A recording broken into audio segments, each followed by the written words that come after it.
The night I put my billionaire boss's name on my baby's birth certificate, I was lying in a freezing hospital room in Denver, shaking under two bright lights, holding a tiny girl who had arrived 4 weeks early, and a nurse was standing over me with a clipboard asking, "Ma'am, we need the father's name," and my brain just completely short-circuited, you know what I mean? Because the truth was awful. My ex-husband was controlling and cruel. The guy who actually got me pregnant had disappeared the second I said the word baby, and for a split second, I really thought about leaving that line empty, like a blank confirmation that it was just me and this tiny human against the world. I looked down at her face all wrinkled and pink and perfect, and I heard myself say a name that made the nurse's eyebrows jump. The father is Logan Carter, as in the Logan Carter CEO of Carter Labs billionaire tech guy. My old boss, the only man who had ever treated me like my brain mattered more than my looks. And the second it left my mouth, I knew I had just set off a grenade in both of our lives. The nurse stared at me, trying to keep it professional. As in the software company. And I nodded with tears sliding into my hairline. Yes, him. And she said very carefully, "We'll need to contact him, are you sure?" And all I could whisper was, "Tell him Maya needs help, he'll understand." Even though I wasn't completely sure I understood what I'd just done. So let me rewind for a second, because that moment doesn't really make sense unless you know how I got there. My name is Maya. I got married at 26 to a guy named Brent, who at first seemed like the answer to all my childhood fears about being alone. He was charming and attentive. Opened doors, texted. Good morning made me feel like I'd finally found my person, and then slowly, so slowly, I almost didn't notice. At first he turned into the kind of man who needed to know where I was every second, who didn't like my friends, who made little comments about my clothes, who wanted my phone password, because couples shouldn't have secrets. And when I got a job as an executive assistant at Carter Labs working directly for Logan, that just poured gasoline on all of his insecurities. Now Logan was demanding as a boss. Sure, he ran a billion-dollar company, but he said, "Please and thank you." He never yelled. He asked my opinion on things. He noticed when I looked exhausted and would tell me to log off early, and that basic respect made Brent feel threatened, in a way I couldn't even wrap my head around. He started saying stuff like, "No, husband wants his wife running around an office with some rich guy," like my entire job was flirting, instead of color-coding his calendar, and eventually he gave me an ultimatum: quit or watch our marriage fall apart. So I did the stupid scared thing and quit. I still remember walking into Logan's office, hands shaking, and telling him I had to resign for personal reasons. He studied me for a long moment, like he could see through the excuse, then just said quietly, "If you ever need anything, Maya, anything at all, you know how to reach me." And I nodded, walked away from the best job I'd ever had, and straight into 2 more years of shrinking my life down to whatever size fit in Brent's ego. He never hit me. People always ask that, like, it's the only thing that counts. But he didn't have to. He used money and shame instead. Controlled every dollar, made me feel stupid, called me ungrateful if I wanted anything that didn't have his name on it. And when I finally told him I wanted to finish my degree online, he snapped, grabbed my arm hard enough to leave finger marks, and threw my laptop across the room. That was the night something in me finally broke. While he was at work the next day, I packed a bag, took what little cash I had, walked out of that house and filed for divorce without asking him for a single cent. I moved into a tiny 1-bedroom in a sketchy neighborhood, got a job at a retail store, folding jeans for teenagers who talked to me like I was invisible, and I told myself it was okay, because at least no one was tracking my location anymore. Then I met Dylan, because of course I did soft-spoken. Funny said all the right things like, "You deserve better than what you had." And for a few months I believed him. I let my guard down.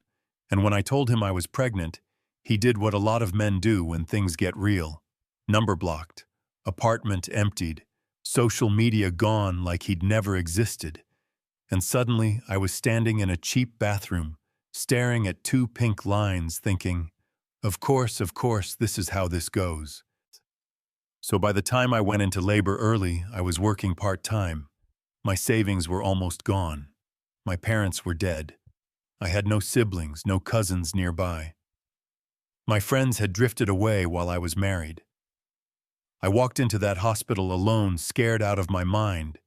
And when that nurse asked me for the father's name, my brain did a quick, ugly loop. Not Brent, not Dylan, no one. And then it landed on the one man who had ever seen me as capable, who had offered help with no strings attached, who had said, if you ever need anything. And I just jumped off the cliff and said his name. 45 minutes later, according to the nurse, someone from the hospital called the Carter Labs emergency contact line and said, Mr. Carter, a woman named Maya Alvarez has listed you as the father of her child. She's asking for you. And instead of hanging up or sending a lawyer, he got in his car and came. I must have dozed off after feeding the baby, because the next thing I remember is a soft knock on the door and a familiar voice saying my name. I looked up and there he was. Logan in a navy suit and sneakers tie, loose hair all messed up like he'd been running his hands through it. The whole drive over his eyes went straight to my face and then to the baby. Maya, what's going on? They said you listed me as the father of your baby. And all the words I'd been holding back just came out in an ugly sob. I'm sorry, I know you're not her father. I know this is insane, I just didn't know who else to put, I didn't know who else to call. He dragged a chair right up to the bed, sat down, leaned forward like he was trying to physically take some of the weight. Okay, hey, breathe. First things first. Are you okay? Is she okay? And that question that he put us before his reputation almost wrecked me more than labor. Had I told him her name was Hope, that she was tiny but healthy, and he looked at her and really looked at her, touched her little hand with his finger, and I watched his whole face soften. Then he looked back at me. I have to ask this even if I know the answer. I'm not actually her father, right? And I shook my head ashamed. No, you're not. Brent isn't either. We were done months before I got out pregnant. The guy who is left when I told him I have nobody. Logan, no family, no real friends. When they asked for the father's name, I panicked and thought about the only man who ever treated me with respect. And that was you. I shouldn't have written it, I know. And I braced myself for him to pull his hand back, stand up. Tell me his lawyers would handle it. Instead, he was quiet for a second, watching Hope's tiny fingers wrap around his, and then he just said, okay. Simple as that, like I hadn't just turned his life sideways. Okay, I repeated because I honestly thought I'd misheard. Yeah. He nodded like he was deciding something internally. You need help, I can help. We'll figure out the paperwork later. Right now, all that matters is you and this little girl are safe. We start there. And something in me just collapsed because I had spent so long believing help always came with strings, with a bill due later. And here he was offering it like it was just what you do when a person you care about is drowning. The next 2 days were this weird blur of exhaustion and kindness. He ordered real food. When I confessed I hadn't eaten since before labor, he learned how to change a diaper from a nurse while pretending not to be nervous. He talked to the doctor about my blood pressure, about Hope's weight, asked questions I wouldn't have even known to think of. And when the doctor said, "She'll need help at home, do you have anyone?" my mouth opened and closed like a fish because the honest answer was no. I had a tiny apartment an hour away, one chair, a mattress on the floor, no car, no savings, and a preemie to haul up 3 flights of stairs. Logan didn't even hesitate. "She'll stay with me," he told the doctor like he was confirming a meeting time, and I physically jerked. "What, Logan? No, I can't move into your place, that's..." Way too much. And he shrugged like it was simple math. What's too much is sending you home alone with a newborn in your condition. I have a penthouse with more empty rooms than I can use you. And Hope can have your own wing, your own bathroom, your own door you can lock. If you feel better that way, no rent, no bills, just focus on healing and taking care of her. I whispered that people would talk, that his investors, his family, the internet, somebody would have something to say about the billionaire taking in his ex-assistant and her baby, and he actually laughed. My board cares about quarterly earnings, not who lives in the guest room. Anyone who actually matters to me knows I help when I can. And Maya, you trusted me enough to write my name on a legal document, trust me enough to let me be what I said I'd be. So I said yes, not because I suddenly stopped being proud or scared, but because I looked at my daughter and realized my ego didn't get a vote anymore. Walking into that penthouse for the first time holding Hope in a borrowed car seat felt like stepping through a portal into someone else's life. The elevator doors opened straight into this space full of light and glass and quiet. Floor-to-ceiling windows looking over the whole city. Everything soft and clean and expensive, and I remember thinking my entire apartment could fit inside his kitchen island. He showed me a calm green bedroom for me, and then opened the door next to it and said almost shy, and "This is for Hope." And I stepped into a fully finished nursery crib rocking chair by the window, little white dresser, soft yellow walls, even a mobile with tiny clouds and stars slowly turning above the crib.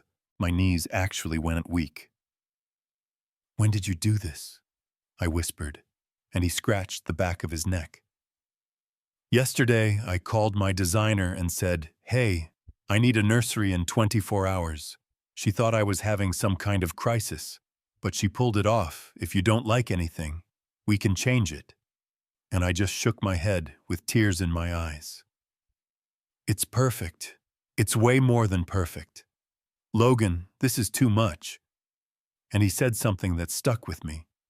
"No, it's exactly enough. Every baby deserves to come home to a room that says you're wanted."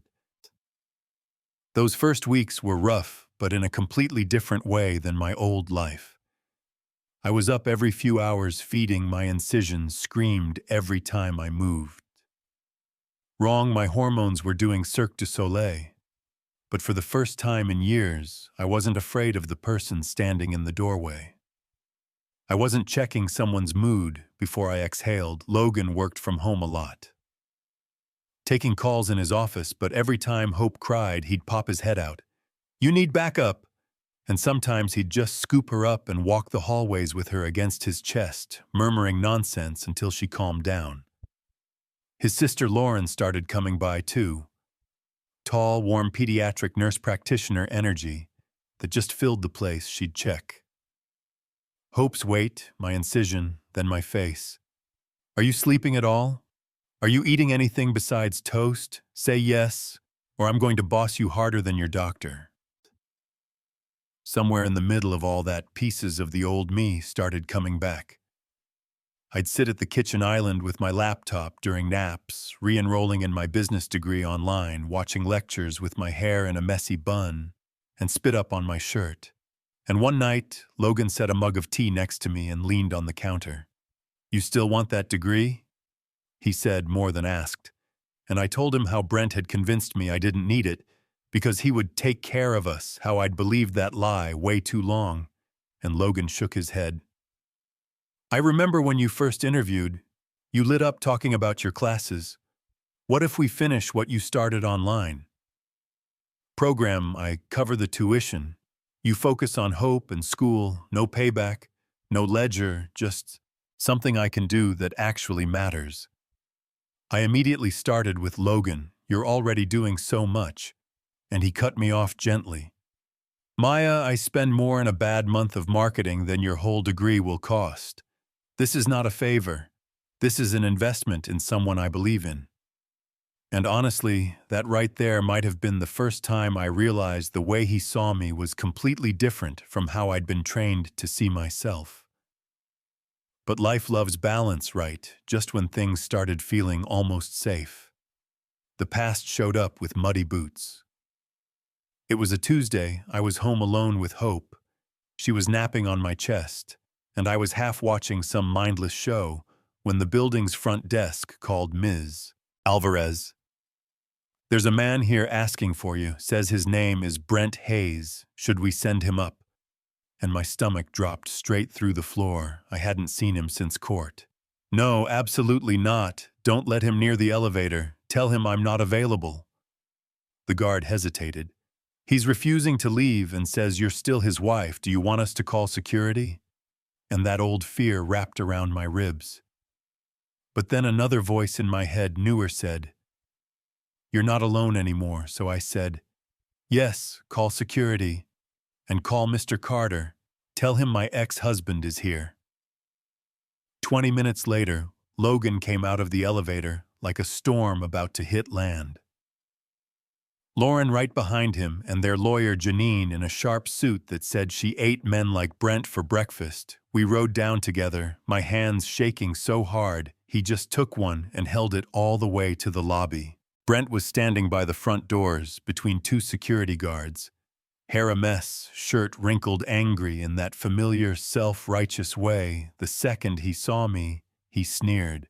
"So this is where you've been hiding," and tried to step toward me. The guards blocked him, and that alone felt like a completely different universe from the one I used to live in. "We're divorced, Brent," I said, voice shaking but not breaking. "You don't get to find me. You signed the papers, remember?" He glared past me at Logan. "You left your husband to shack up with some billionaire, real classy Maya." And I almost laughed. "I left because you controlled everything about me and made me feel like nothing. Logan helped me after, that's the difference." He threw out his ace. "You had my baby nurses at the hospital talk 5 months after the divorce. That's my kid, I have rights." And for a second, I felt like someone had poured ice water down my spine. The idea of him anywhere near Hope made me physically sick, but then all the conversations with Lauren about emotional abuse, all the nights I watched Logan rock her to sleep, all the tiny choices I'd made to come back to myself, they all lined up, and I heard my own voice, clear and steady. "Hope is not your daughter, Brent. You didn't want kids. You literally said they would ruin your lifestyle." We had been done for months before I got pregnant. The man who is her biological father ran, just like you ran, from anything that made you uncomfortable, and you have zero claim on her. His face twisted. "So what? He's the father now." Jerking his chin at Logan, and Logan finally stepped forward, calm but cold. "Who is or isn't her biological father is none of your concern. What is your concern is that Maya has told you no, and you're ignoring that you need to leave this building and not come back." Brent scoffed. "You think money makes you untouchable. You can't just take my wife and kid." And Janine jumped in like she'd been waiting. "Ex-wife, and you have no legal standing. Maya has made it clear she doesn't want contact. If you continue this, we will file for a restraining order. And just so you're fully informed, Mr. Carter is listed on the birth certificate. Any attempt to claim paternity will require a test and will prove you are not the father. You have no rights here." He looked at me one last time, eyes full of rage and disbelief that I wasn't crumbling like I used to. "You're going to regret this," he spat. And for the first time I didn't flinch. I just said, "The only thing I regret is not leaving you sooner." Security walked him out, doors closed, and that was the exact moment the version of me who used to whisper apologies for existing finally died. Later that night, after the lawyer left, and Lauren went home, I was standing by the window with Hope asleep against my chest, watching the city lights when Logan came up beside me. "You were incredible today," he said softly, and I shook my head. I was terrified, but I wasn't afraid of him this time. just angry and tired of letting him live in my head. He studied me for a second, then took a breath like he was about to jump off his own cliff. There's something I've been wanting to ask you, actually, two things, which is exactly the kind of sentence that makes your heart forget how to beat, I joked weakly. That sounds serious. And he smiled, but his eyes were all emotion. First, I talked to Janine, and I don't want my name on Hope's birth certificate just because you were desperate that night. I want it there because I'm choosing her. I want to adopt her officially, be her father, legally, not just practically. For a second, I couldn't speak. This man who owed me nothing wanted to sign up for forever, with a child who wasn't his by blood. Are you sure, Logan? Because once you do that, there's no take it back button. And he laughed, a little eyes shiny. Maya, I've been her dad since the moment she grabbed my finger in that hospital room. I've done the 3 a.m. feedings and the diaper blowouts and the pediatrician visits. My heart already made the decision. I just want the paperwork to catch up. And I felt something open up in my chest that I didn't even know was still locked. I said yes, of course, between tears and half sentences, and a few weeks later, a judge signed a piece of paper that made what we already felt official. The second thing came the night he got that call from his lawyer saying the adoption was finalized. He made dinner himself, which should have told me something was up, because the man usually treats DoorDash like a food group. After we ate, he wiped his hands on a towel, took out a small box, and suddenly my world zoomed in on that one little object. He opened it to this simple ring with a deep blue stone, not some crazy rock that would make me feel like a display case. It's a sapphire, he said, hands just a tiny bit unsteady. Your birthstone, I wanted something that felt like you. Then he looked me dead in the eye and said, Maya, these last months with you and Hope have been the best of my life, not because they've been easy, but because they've been real. I'm not asking you to marry me because I feel obligated or because it looks good on paper. I'm asking because I love you. Because when I picture the rest of my life, you're in all of it. Will you marry me? And I wish I could tell you I played it cool, but no, I was already crying, laughing, nodding like a crazy person. Yes, of course, yes. Hope chose that moment to smack her little hand on the high chair tray like she was clapping, and we both just lost it. Yeah, that happened.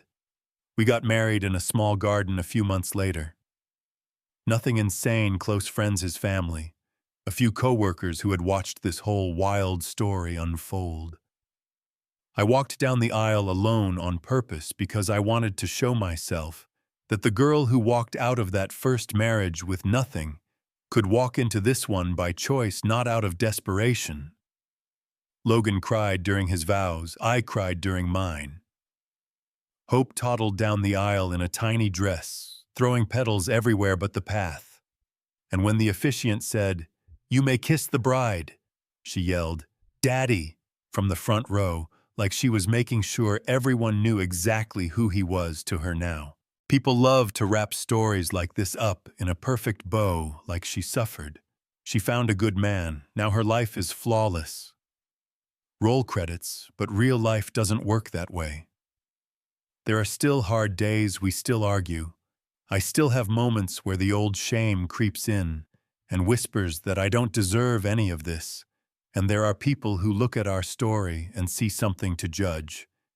They say I trapped him by putting his name on that form. They say he bought himself a family. They say using his money and connections to keep Brent away is unfair. That we used power in our favor, this time, not justice. And that's where I want to leave this with you, because I think that's where it gets real. I did something that on paper was wrong. I wrote another man's name on my baby's birth certificate. I dragged a good person into my chaos without asking first. But if I hadn't done that, I honestly don't know if my daughter and I would be safe right now.